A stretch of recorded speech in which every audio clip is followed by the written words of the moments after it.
Il y a plus de 3 millions d'années, un australopithèque marchait dans les plaines d'Afrique orientale. Son nom, Lucy. Découverte en 1974 par l'équipe de Donald Johansson en Éthiopie, Lucy est bien plus qu'un simple fossile. Elle représente un tournant dans notre compréhension de l'évolution humaine. Son squelette, dont près de 40% a été retrouvé, a offert aux scientifiques un aperçu sans précédent de la morphologie humaine primitive. À l'époque de sa découverte, le monde scientifique débattait de nos origines. Les théories de Charles Darwin sur l'évolution, formulées un siècle auparavant, avaient ouvert la voie à une compréhension plus profonde de la biologie. Cependant, la transition de l'Homo sapiens à nos ancêtres précédents restait floue. La paléontologie avait besoin de découvertes palpables pour étayer les théories évolutives. Les découvertes de Lucy allaient bouleverser cette situation. L'excitation était palpable lors des fouilles. Chaque coup de pioche attisait l'espoir de trouver quelque chose d'exceptionnel. À mesure que les restes de Lucy prenaient vie, les implications se déployaient. Comment un être si ancien pouvait-il partager des traits avec les humains d'aujourd'hui? Cette découverte ne serait que le début d'un voyage intellectuel, nous obligeant à reconsidérer notre place dans l'arbre de la vie. Avec un crâne mesurant à peine un tiers de celui de l'homme moderne et des membres inférieurs adaptés à la marche bipède, Lucy incarnait un carrefour évolutif. En se levant pour marcher sur ses deux jambes, elle avait ouvert la voie à l'humanité. Elle devenait une icône, un symbole de notre quête d'identité. Son histoire interroge notre propre humanité. La découverte de Lucy, constituée de 40% d'un squelette, a bouleversé le paysage scientifique. Chaque osselet racontait une histoire de survie et d'évolution. Cependant, la mise au jour de Lucy a été difficile. La communauté scientifique, dominée par des théories statiques, a dû faire face à une remise en question. Johansson et ses collègues ont lutté pour faire reconnaître leur découverte et convaincre que l'évolution était un processus dynamique. Les années qui ont suivi ont vu un afflux de recherches. Les scientifiques se sont plongés dans l'étude des restes d'autres hominidés, cherchant à tisser des liens avec Lucy. De nouvelles technologies ont permis de mieux comprendre la génétique des espèces anciennes. Cependant, la position de Lucy dans l'arbre évolutif restait épineuse. Elle représente-t-elle un ancêtre direct de l'homme moderne ou une branche latérale?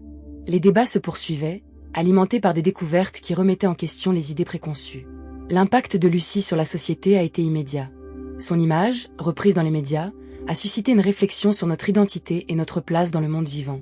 Lucy nous incite à réfléchir sur les conséquences de notre évolution face aux défis environnementaux. Lucy's Legacy dépasse les fossiles retrouvés. Elle incarne une quête de connaissances, un chemin semé d'embûches et de révélations. À travers elle, nous sommes invités à explorer notre passé et notre avenir en tant qu'espèce. Les leçons de son existence résonnent aujourd'hui, nous rappelant l'importance de comprendre notre histoire pour faire face aux défis à venir.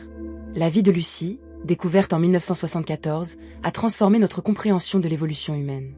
Elle a montré que notre histoire ne commence pas avec Homo sapiens, mais avec une lignée complexe.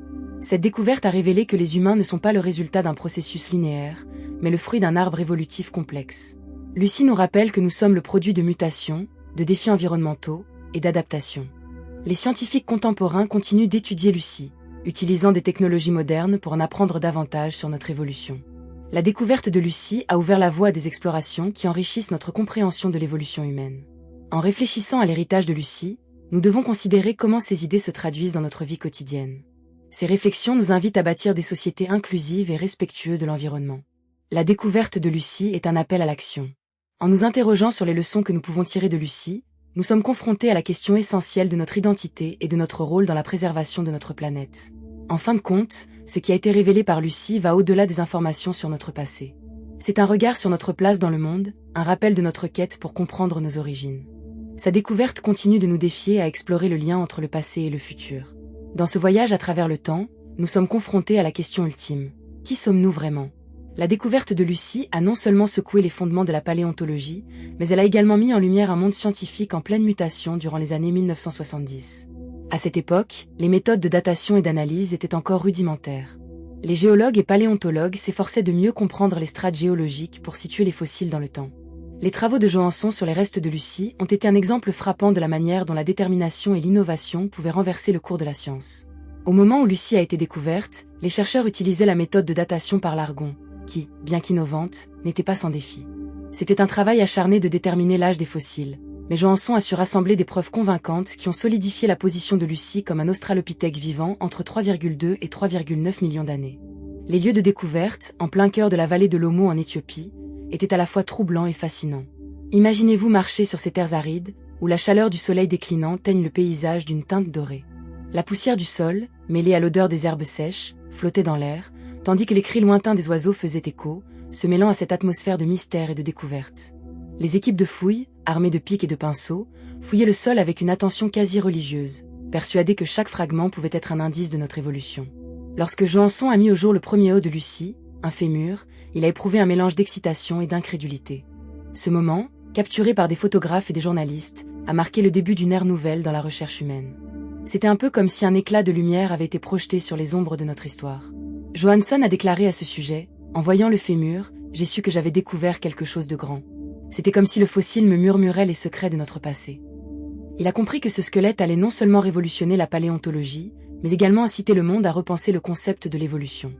La préparation et l'analyse des restes ont révélé des détails surprenants. Le crâne, bien que petit, affichait une capacité crânienne qui témoignait d'un potentiel cognitif.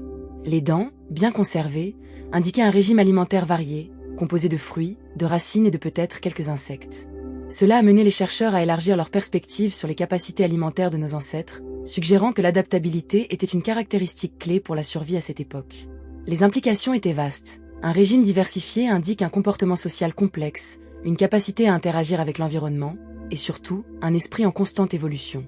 Les débats qui ont suivi la publication des résultats ont été tout aussi marquants que la découverte elle-même.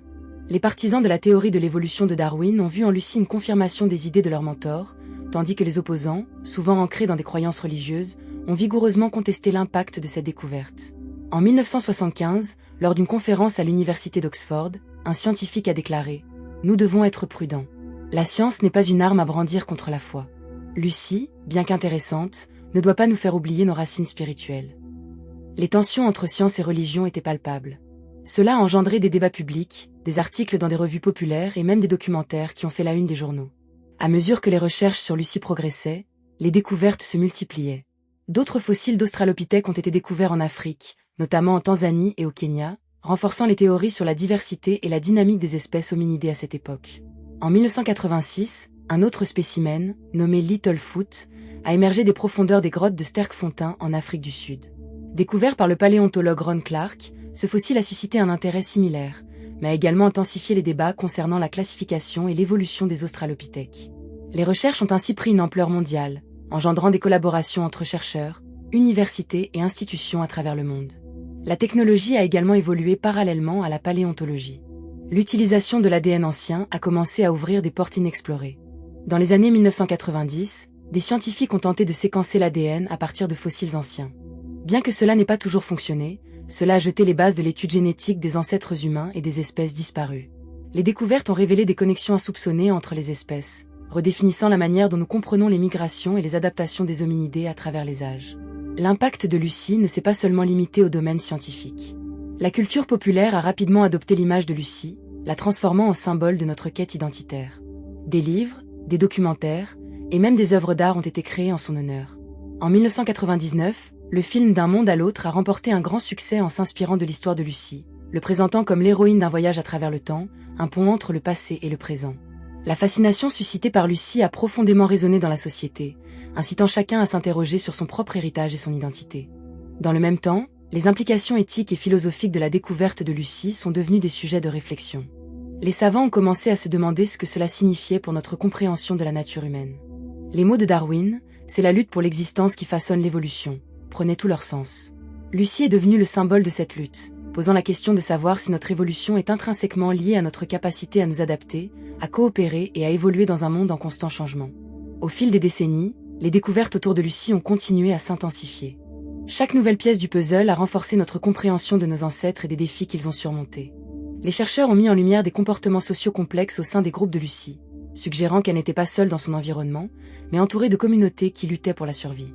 Ces découvertes ont conduit à des réflexions sur la communication, l'empathie et même la formation de liens sociaux, des éléments qui nous définissent encore aujourd'hui.